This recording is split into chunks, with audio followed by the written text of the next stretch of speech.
than that.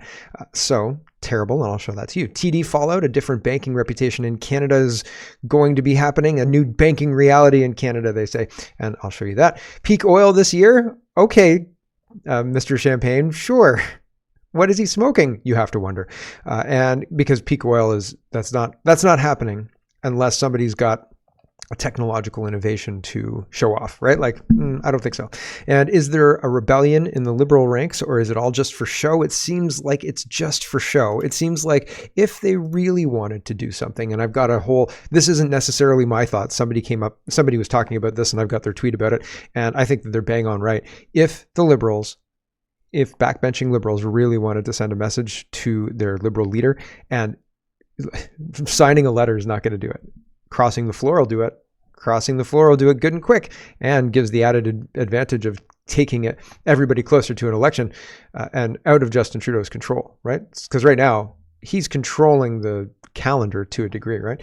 So there's lots to get to. Let's get to it. First, we have to start with Thanksgiving, as today is Thanksgiving, and Pierre Poilievre over the weekend. This is October 13th, which is yesterday. He says, "We celebrated the victory of good over evil at the largest Dussehra celebration in Canada at the Hindu Shaba Mandir. Light will always overcome darkness. Happy Dussehra." Oh, swing and a miss. Darn. We've got another chance. It's okay. Don't worry, everyone. Here's another one. Pierre Poilievre, yesterday, 7 p.m., joined Toronto's Hindu community for their Navriti festival. "It inspires me to restore Canada's promise that hard work earns a powerful paycheck that buys affordable food and homes in safe communities." Oh, ouch, right? Like, that's not quite what we were looking for. Unacceptable Canadian girl says, "Today is a Canadian holiday." It's not technically. Like, yesterday wasn't actually Canadian Thanksgiving, but like the whole weekend's Thanksgiving weekend. So this is weird, right? Like, so she says, "Today's a Canadian holiday. How about spending it celebrating a Canadian holiday instead of pandering to every other nationality? Canada has been overrun, and all you and every other politician does is pander to anyone who's not actually Canadian. Enough with this." Yeah, that accurately describes my feeling on the whole thing. Anita Anand puts out a dog-friendly Thanksgiving message. She says, "Today and every day, I'm grateful to live in beautiful Oakville community and the best country in the world. From my family to yours, happy Thanksgiving." So her family consists of 2 dogs. Never mind that husband or anything like that. Nope, just her and her dogs. So that's weird, right? But still, at least talking about Thanksgiving, right? That hasn't become a bad word yet, right? We're not, it's not Shamesgiving. That's Truth and Reconciliation Day. True North says, "As Calgarians prepare for Thanksgiving this year, the number of Calgary households relying on food banks daily has more than doubled since 2 years ago. And record food bank usage as Calgarians prepare for Thanksgiving." That's being reported by True North. But it's more broad as well. It's more than just in Calgary that the food bank situation is out of control, and other jurisdictions are talking about it. I don't know about Canada-wide, but if it's up to the federal government to manage that, they're not going to tell us. So the Conservative Party of BC says, in EB's British Columbia, it's hard to be thankful for the rising cost of Thanksgiving dinner. And so yesterday I showed you that the Conservatives were talking about Canadian Thanksgiving in a shocking turn of events, I know. And they put out a whole thing talking about the price of the Thanksgiving dinner after 9 years of Justin Trudeau. Justin Trudeau put out a 9-course discussion menu of things to browbeat your in-laws about if you're Karen, I guess. And here's what the Conservatives in BC are putting out. Same thing that the Conservatives federally were putting out, with the cost being highlighted here. In EB's BC, it's hard to be thankful for the cost of Thanksgiving dinner. Turkey now ranges from $1.65 to $2.80 per pound, up 36% since the NDP took power. Sweet potatoes are up 47%. Mashed potatoes are up 62%. Onions for grandma's stuffing, they're up 79%. EB has increased the carbon tax, and now you're paying nearly 80% more for onions. That is not okay. You shouldn't have to worry about affording food on Thanksgiving. And with the Conservative government, you won't have to. On October 19th, vote for affordability. Vote Conservative. There you go. Pretty straightforward, and using the holiday, so it's very topical, right? And that's good. People like that. Canada Proud says the Liberal Party posted a Thanksgiving graphic to their social media account on Saturday, suggesting that Canadians have 7-course Thanksgiving dinners. Nearly 2 million Canadians are expected to receive their holiday meals from food banks this year. So there's the broader numbers. So Canada Proud is usually sharing CTV News or other kind of mainstream media, kind of like me. So there you go. Check it out if you're interested. Here is this guy. He's talking about, now this kind of didn't fit. We're talking about food, and we're going to continue talking about food. The Mcrib story is coming up soon. And it's like, it's funny to me, but there's this trend of people talking about the government maybe doesn't have our best interests at heart, despite them saying that they have our best interests at heart. And they bring about policies that harm us instead of help us. But when they bring the policies in, they tell us they're helping us. They say, there's this problem, you see, people are dying. And in order to stop all those deaths, we need to change your behavior because you're going to die just like they died because you're doing just what they did. But I don't think any of it's true. And here's an example of that, going back in time to when they changed the diet and introduced corn oil and margarine. Yeah. Here is, it's 2 minutes. It's totally worthwhile. It's food, Thanksgiving, and eating real food, not processed food with chemicals in it, et cetera, et cetera, et cetera, has benefits, untold benefits that we've lost touch with. We don't even know what we're missing, I think. Here we go. In 1956, there were 3 TV networks. That's it. And the American Heart Association broadcast over all 3 on every TV screen in the country a new diet called the Prudent Diet. The panel said heart disease was out of control, and this diet would save lives. Corn oil, margarine, cold cereal. These were supposed to replace the foods our grandparents thrived on: butter, beef tallow, lard, beef, and eggs. But one panel member, Dr. Dudley White, said, hold on. Heart attacks were non-existent in 1900 when egg consumption was 3 times what it is in 1956. See here, he said. I started my cardiology practice in 1921 and didn't see a single heart attack patient until 1928. The fats were butter and lard back then, and no one had ever heard of corn oil. Dr. White knew something was off, but he was outnumbered. The leading voice that everyone chose to follow belonged to Ansel Keys. And his hypothesis was saturated fat from animals increased LDL cholesterol, which increased risk of coronary heart disease and death. And he based this on what he called his 7 countries study. Years later, it was discovered that his study started out with 20 countries, actually, but Keys excluded those countries whose data didn't fit his hypothesis. So fast forward to 1957, Dr. Norman Jolliffe thought he had the answer, a diet of corn oil, margarine, and cold cereal. He formed the Anti-Coronary Club to prove it would save lives. But in 1966, the results were published, and they weren't what anyone expected. The Prudent Diet group had lower cholesterol, sure, but here's the kicker. 8 people on that diet died of heart disease. And the control group, the ones eating meat 3 times a day, not a single death. So what happened? The science was clear.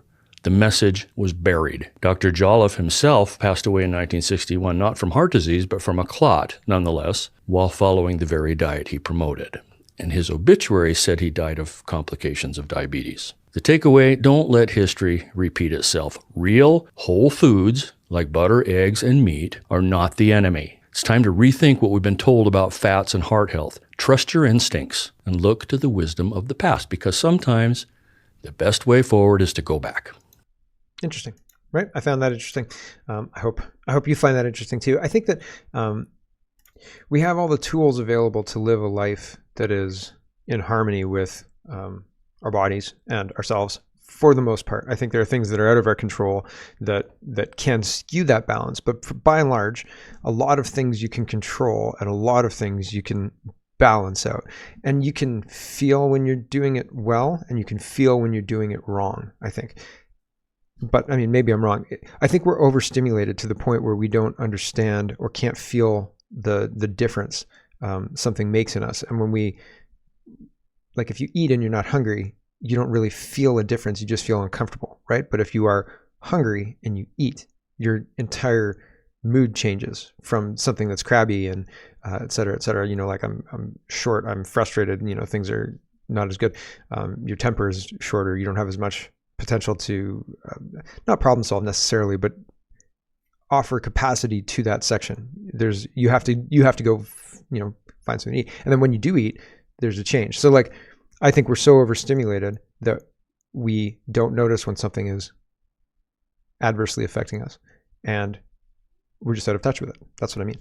And so, like, when I say you can find out, you almost know, you have an inkling. Like when they say this is safe and effective and there's no questions to be asked, like go and do it. And then you have that nagging feeling kind of in the back of your head, like maybe they're wrong, but you listen to them because you want to believe them. And then that's what I mean. You kind of know, right? Okay. Moving on. Let's talk about the election. We're almost at the Mcrib story. Okay. Eva says, rather than waiting for Justin Trudeau to resign, if the MPs really wanted to do the right thing, they could cross the floor or declare themselves independent. But do they have the guts to do it? So contrarians highlighting Vasi Kapoulis talking about a liberal lynch mob who are as many as 30 strong, signing a paper that says, Justin Trudeau, we want you to step down and we don't want you to punish us at all for having this opinion. They need to duck and cover, right? I don't think that Justin Trudeau's track record is one of magnanimity. No, he's not very nice when people try and cross him, right? Jody Wilson-Raybould, Philpott, all of the others, right? Bryson, all of the others. So it's interesting, and we'll see how this all plays out. But I think crossing the floor would be I'd take that much more seriously than I take this. It seems like shadowboxing. It seems like a distraction. CTV News says Liberals announce new campaign director amid new push to oust Trudeau. Again, I don't think so. Here is National Post. Kelly McFarland, Canada in a standoff between the Prime Minister and the people. The only reason I'm highlighting this article, I scrubbed it from the show because I read the first part of it and it's ridiculous. It is absolutely ridiculous. Different people write the headline than write the article. Okay, so I just want to point out that when articles like this are being published, even in National Post leans right. It's a right-leaning paper. A lot of people criticize the National Post for that, but there are left-leaning papers, there are right-leaning papers, and there are no center papers. So it is what it is. So regardless of all of that, they're a right-leaning paper. But when news articles like this are being published, you're on the clock. The game's almost over, right? You're out of time. The public is sick and tired of you, and they're going to jettison you one way or the other. So I'm just pointing that out. The whole article starts out with Trump and weird mischaracterizations of Trump supporters and what Trump has done and all sorts of crazy things, basically calling Trump supporters cult members akin to Jim Jones followers. And they say if at the next Trump rally included purple Kool-Aid, a lot of the crowd might well drink it. It's like, give me a break, these guys. So I don't believe any of the opinion pieces that discredit themselves in the opening paragraph. I don't read the rest of them because it's crap. But articles like this go to the broader point of this government is having everybody turn on them at this point in time. So time's almost up. TikTok. Pierre Poilievre says, wasn't all this taxing and spending and redistributing supposed to reduce the gap between the rich and the poor? 9 years of the Trudeau NDP Liberals has turned into this, and this is a CBC headline. Income inequality in Canada rises to the highest level ever recorded. Statistics Canada. That was October 10th. So yay, we're winning. Best in history, guys. Woo. Polling Canada says oof. Actually, it says woof.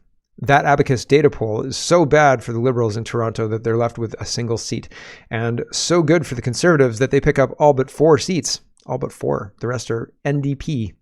So that's interesting. And I think that that's still too many seats for the Liberals. Way too many seats for the Liberals.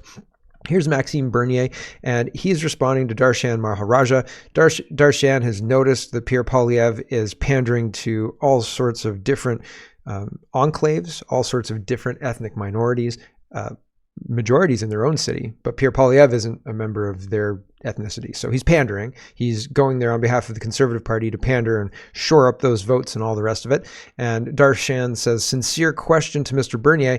1, if you visit a Gurdwara, would you cover your head? And 2, if you go to a temple or a mosque, would you remove your shoes outside? These are requirements of the respective religions. Here is, remember Donnie Brasco when they go to the Japanese restaurant and the guy asks him to take their shoes off, and Donnie's like wired up, he's got the mic in his shoes, he's like, all right, and they go beat the crap out of this guy to maintain his cover and stuff, and the other guys were like, take off your shoes, man, like, who cares, like what are you talking about, right? So like it's very interesting. I'm not saying Bernie is wired up or anything like that. I was saying my inclination, if somebody says, listen, like if I've been to doctor's offices, They're like, you got to take off your shoes. And I'm not like, listen, this is a hard no for me, dog. Right. But like head coverings and things like that, I don't know. Like, is this a bridge too far? This seems a bridge too far, right? Doing the Thanksgiving pandering tour seems a bridge too far. I don't like that. But if I'm going to go to somebody's house and they say, we'd like you to take your shoes off, or we'd like you to put this head covering on, if I'm going into, I probably wouldn't go into the Gurdwara if that was the recommendation, right? Probably not. I'd skip it if I didn't want to wear the head covering, right? But here he's wearing the head covering outside. Is that something that you have to wear around them? I don't know. Like, I honestly, genuinely don't know. I'm not trying to be disrespectful. I don't know. But the headscarf thing, I think that's probably a bridge too far for a lot of people. The shoe thing, maybe not, right? But anyway, Max Bernier says, I would never go to a place where I need to dress up. So I think that's a good cover of, like, take off your shoes. Is that dressing up? Put this head covering on. Is that dressing up? My message is aimed at all Canadians, not members of specific religious groups. People should support the PPC because they agree with their policies, not because I pretend to care about the religion. Okay, so that's kind of a sidestep. Like, it's not avoiding the question directly. He says, I'm not going to dress up to access places, and they should support me because of the policies, not because I pander to their religion. I can agree with that. Back to this. Like Trudeau, Mr. Poilievre dresses up all the time and even acts like he's praying to gods he doesn't believe in. It's totally insincere. It has nothing to do with respecting the requirements of places of worship. Does this picture look like the inside of a Gurdwara? It's all about pandering. I find it despicable. Okay, so this is an interesting distinction as well. Like, there's respecting the requirements of the place of worship. So if you're going there as a leader of province or leader of country or the leader of the opposition, and they say, coming in here, we all wear headdress, and in order to do that, you have to wear a headdress. At this, like, it's like the shoes to me, right? Like, okay, right? If I don't want to do that, I'm not going to go to that thing. I'm not going to put myself in that situation where I'm going to be at odds with the people who are running it. Like, I'm not going to take my shoes off in your house. Like, I'm not going to do that. I'm going to avoid that situation if that thing is offensive to me. I'm just not going to do it. And so respecting the requirements of a place of worship, I think, is different than pandering to religion, dressing up, dancing like an Indian, all of those things. I think those are different necessarily than going and representing. But if you don't want to go and respect the rules of the religious place or whatever, then don't put yourself in that situation. If I was Kathleen Wynne, I don't think I'd go to a mosque because they're going to put me in a corner in a head covering. And I'm like, no, right? But that's like what the women do, right? A little different. The women are on the second floor or something like that. They're separate. So, like, if you're not willing to do it, don't go, right? Don't put yourself in that position. But also, I think the pandering is ridiculous. So I think there's a distinction between respecting the rules of a place and pandering to a religion and pretending that you also adhere to it or whatever. Let's talk about the Mcrib.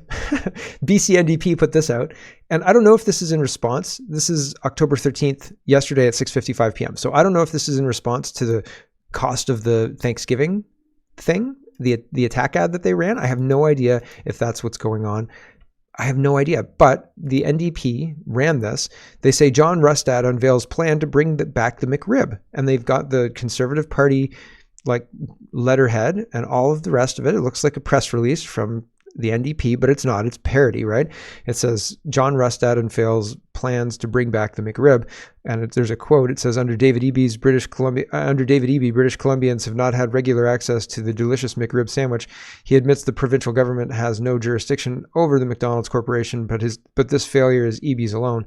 Some people say the Premier of BC has power to change the McDonald's menu, but doesn't have the power to change the McDonald's menu. But just watch me, John Rustad, leader of the Conservative Party of British Columbia. So like they've got fake quotes attributed to him. October 13th, Vancouver, BC. Today, John Rustad, leader of the Conservative Party of British Columbia, announced his comprehensive plan to restore access to the Mcrib.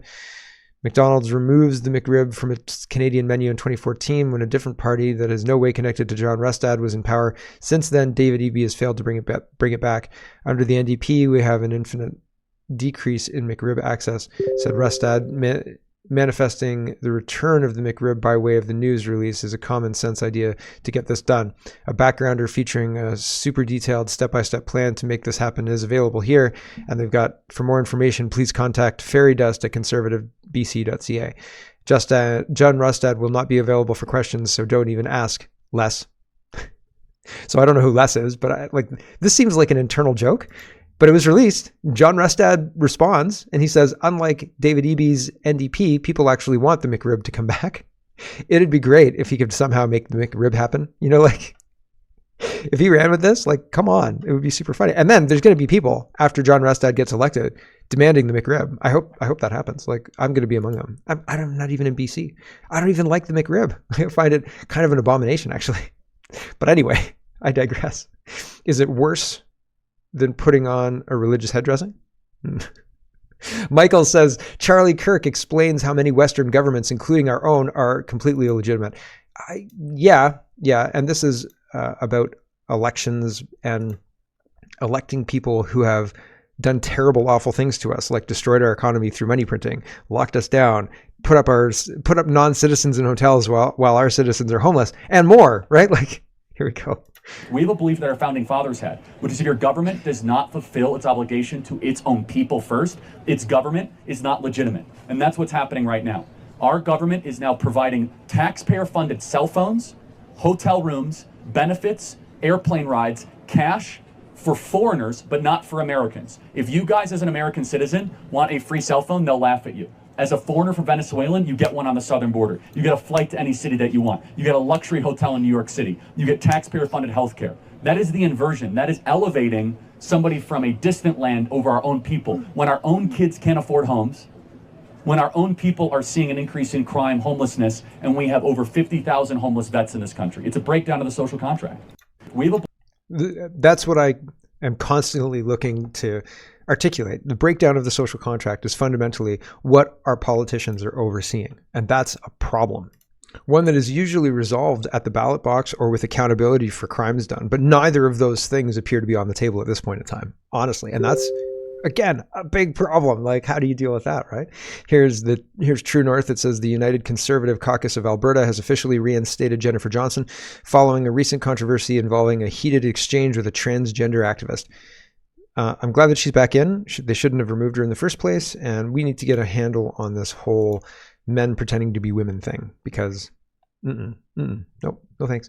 And the Conservatives, the UCP had their general meeting, or are having their general meeting. I think it's weird that it's happening over. Oh, this is from September. Hold on a second. This one's from September, but the article that I just talked about is from yesterday. So I don't know when the annual general meeting is happening, or the caucus meeting is happening. I thought it was happening the last couple of days, but maybe I'm wrong. But Eli says the 69% of the Conservative Party of Canada delegates. Oh, this is CPC candidates. Okay, so that's why. This is not UCP. This is CPC. So we'll just scrub that. That's fine. Link is still in the description if you're interested. It just doesn't have anything to do with this. I got confused. Misunderstood the tweet. Moving on.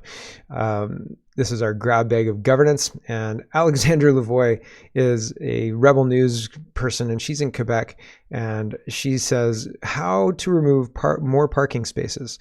So they're adding this weird planter on the road, and it removes a good 1.5 parking spaces, but that's not nearly good enough. She says even worse in the wintertime, they've put, it looks like concrete barriers, but it could also be storage for ice melter or sand or something to that effect. But they've got bollards all around this planter, and the planter is in a parking spot. And so it is that important to have a planter with wood chips in it. No trees or greenery or anything like that. Like, you'd assume that they're going to plant that soon, but that costs money. So maybe next year, right? It's insane. So they're removing 3 parking spots with these things. It's not helpful. Here's more wackiness from the BC government. It's not election news, but it's still government news, and so grab bag of governance it is. And True North is reporting the British Columbia government is pushing to change the topographical names of several iconic geographical features near Campbell River and Quadra Island to titles in the Likwala Nation's language. So there you go, everyone. Screw your Canada. We're going back in time. BC government wants to rename Tyee Spit and Discovery Passage to, I can't even say it. Like, I'm bad with names, but this is unintelligible. I can't even say it. Like, it doesn't have any, I don't know how to translate this. It's nonsense. it's nonsense. It's not real. It's not a real language. And if it is a real language, somebody mentioned in a comment, and I don't know if this is true. I believe it to be true, but I haven't checked up on it, that some of these First Nation languages were written by a white guy in the 70s. They paid some guy to create a language, and he used all of the characters on the keyboard. So that's why we have like the question mark and the weird accent aigus and the crossed L's and all that kind of stuff, right? So it's not, by not real, I mean, it's not a real representation of something that these people may have typed into their own computers at one point in time. Like, it's not real, right? These representations of letters are post hoc made up by some 1960s trained feminist, I'm sure. So no, I have absolutely no faith in this, and I think these people are communists who are using an excuse that sounds plausible, but also it's in your face that it's obviously stupid. Like, it's obviously not real, but everybody's like, and if you say it's not real, they're going to say, oh, you're a bigot. Sorry, no, I'm not playing. Steven says the government of India is furious with the Trudeau government. Shocking, right? They got it. They call it Canada's regime and accuse Trudeau of colluding with a political party whose leader openly espouses a separatist ideology. That's Jagmeet Singh, who's supporting the Khalistanis. And so, yeah, India's pissed. Stephen continues, Trudeau's track record with India is a disaster from his failed 2018 visit to India to now. It's clear he is willing to sacrifice Canada's international reputation to cling to power. Canada deserves better. India is accusing Justin Trudeau's government of giving a platform to extremists. The thing that my hypothesis on this is that fundamentally, Justin Trudeau's job is to destroy Canada's relationships and bankrupt us. So that's what he's doing. We had good trade relationships with India. We had good relationship with the United States, and Justin Trudeau has done a number on both of them, and worse. So those are just two examples. CTV News says 3 in 4 Canadians show support for defense spending on new submarines, a Nanos survey shows. So the difference between a survey and a poll, because I thought you can't do polling so low and have a reliable result. So instead of it's a 1,000-person survey, and a survey has multiple questions, like what's your name and your potentially address or email address, and other answers like that. And it could have multiple questions, like, do you like Donald Trump? How much do you like Donald Trump? And so on and so forth, because Canadian polling seems to be obsessed with Donald Trump and Kamala Harris. But I digress. A poll is one question, and a survey is multiple questions. And I guess you could have multiple polls in one phone call, but a survey is one entity with multiple questions, according to this website anyway, because I thought this is such a weird thing. But anyway, it's 1,000 people. It says, conducted between September 29th and October 2nd, the survey of more than 1,000 Canadian adults, like 1,002, asked respondents to rate their support or opposition for a recently announced purchase of 12 submarines to add to Canada's military fleet, said to cost up to an expected $120 billion. Among those surveyed, 44% say. So, like, news articles, news agencies do these surveys in order to print articles like this. They say, oh, we've done this news, we've gone out and we've found out this information, and this is what the survey says. So I don't necessarily think that the survey is invalid in and of itself, but I don't know that it's representative of Canadians as such, right? Like, of those 1,000 people, this represents them, sure, but I don't know that it represents like Toronto, right? Or like Ontario or Canada as a whole. So a survey happened and those were the results. And it doesn't mean anything because it was a 1,000-person survey on Nanos. So like that group of people thinks that, but it means nothing outside of that, if you ask me, right? And some people will say, oh yeah, it extrapolates, take a statistics course. And I've read How to Lie with Statistics, and I understand that a statistics course gives you the ability to lie with statistics. Michael Barrett says, carbon tax Carney's UK lobbying for Brookfield raises fresh questions. He's using his advisor's role in Britain to run up profits for Brookfield. Is he doing the same for Brookfield in Canada as Trudeau's de facto finance minister? And the corruption, time for an investigation. So that's interesting. That's very interesting. Our new de facto finance minister is enriching himself. Shocking. Tell me it isn't so. I mean, aren't there multiple investigations underway right now for elected liberals doing exactly that thing, and they're trying to cover their behinds while continuing the scam? I think so. So, Rex. Hello, everyone. Thanks very much for watching. This is just a short version of a longer show. If you'd like to get the whole show, you can go over to CanadaPoly.com and sign up for a subscription. Just look in the drop-down tab for Shop and Donate and look for subscriptions, and you'll get immediate access to the full show. Love to see you. Thanks for watching, everybody. Have a wonderful, wonderful